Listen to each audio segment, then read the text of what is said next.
Worry, stress, and anxiety. Does that ring a bell? Well, let's be honest. Worry is something we all deal with.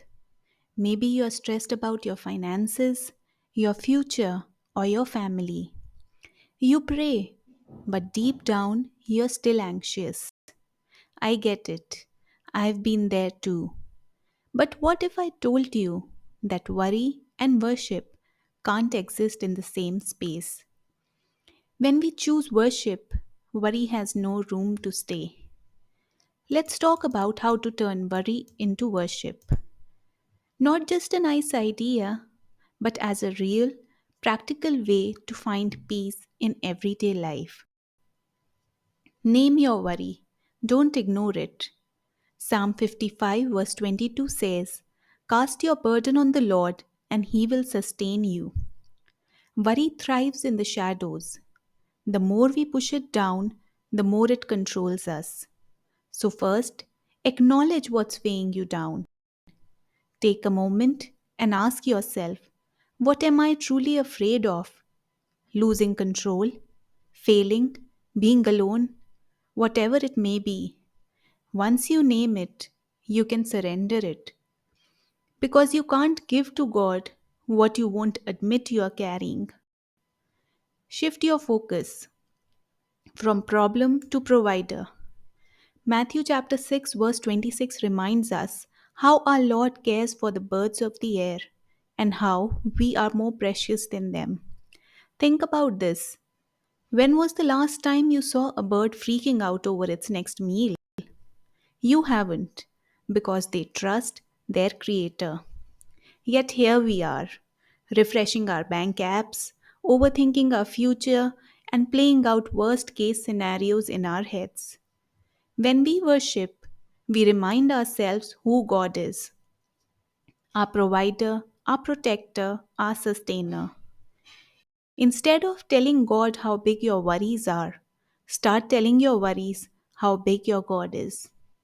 Replace worry with worship in real life. Here's what it Here's where it gets practical. Next time you feel overwhelmed, pause and pray. Instead of letting your thoughts spiral, stop and talk to God.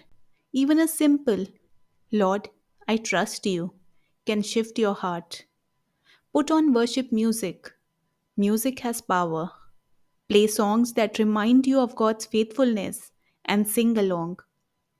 Even if you don't feel it at first, your heart will catch up. Open the Bible instead of social media. Instead of scrolling through bad news or worrying about others' lives, feed your soul with truth. Start with Psalm 23 or Matthew 6. Speak faith out loud. Your words shape your perspective. Say, God is in control. He is my provider. He will make a way. A powerful example is Paul and Silas in Acts chapter 16. After being beaten and thrown into prison, they had every reason to worry. But instead, complaining or giving into fear, they prayed and sang hymns to God. And that's when a miraculous earthquake shook the prison, opening the doors and breaking their chains.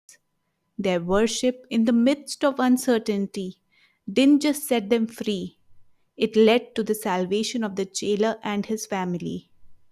Paul and Silas show us that when we worship instead of worry, God moves in ways we never expect. Worry or worship, you choose.